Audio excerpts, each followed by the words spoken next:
ஷேய் பிரமா இப்போ பத்திரப்பதிவை கேட்ட கேள்விக்கு இப்போ கணக்கை போட்டுறணும். பத்திரப்பதிவில் தான் எல்லாவனும் கூவையும் உள்ளே உட்காந்துருக்கான். அந்த பத்திரப்பதிவில் என்ன கணக்குங்கிறது அப்புறம் தான் விலை வாரி வரும், விலை வாரி வரும். அந்த பத்திரப்பதிவில் ஒவ்வொருத்தன் என்ன செஞ்சு கூத்தடிச்சிருக்காங்கிற கணக்கு பிடிப்பான் ஈஸ்வரன். அதில் தான் சிரிக்குமா கண்டாரோலியமா உள்ளே மாட்ட போகிறான். அதான் எரிச்சாச்சு உன் பவரை வச்சு அந்த பேப்பரை பத்திரப்பதிவை வச்சு ஓட்டி போகிறானா, அதை எரிச்சாச்சு சாம்பலாக போச்சு. இப்போ உள்ளே மாட்டி கிடக்கான். ஆதார கார்டில் கவர்மெண்ட் வேலைக்கிறவங்கலேருந்து அரசியல்வாதி வரைக்கும் பலாயிரம் கோடி உரம் உள்ளே மாட்டி கிடக்கான்.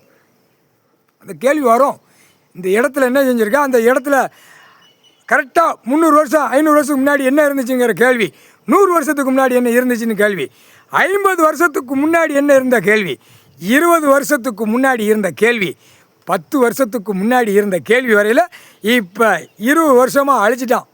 எல்லாம் 2ஆம் நம்பர் ஃப்ளாட்டாக ஓடிக்கிட்டு இருக்கு. ஃப்ளாட் ஓடுது, மில்லு தொழிற்சாலைகள் ஓடுது. இப்போ தான் அதில் உள்ளே மாட்ட போகிறான். இப்போ புரிஞ்சிட்டியா? சரிதானப்பா கணக்கு. இது கோர்ட்டு நீதிபதிகள் பூரா இப்போ தான் புரிய வைப்பான் கடவுள் நீதிமான். பார் என்ன கூத்தடிச்சு வச்சுருக்கான்னு. படுக்கிற இடம், சாப்பாட்டு, உணவு, ஆடை, விவசாயத்தில் விளைஞ்சா காயின்ஸு கொடுத்து அதில் உழைப்புக்கு ஊதியத்தை தேடிக்கும். இவன் என்ன வச்சுருக்கான், அச்சடித்த பேப்பர் பேங்க்லேருந்து விடுதான்.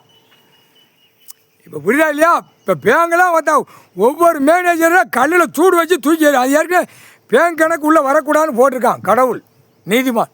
வரக்கூடாது, பேப்பரை விட்டு நீ தான் பாழாக்கி வச்சுருக்கானுங்கிற கேள்வி அவன் எடுக்கான்.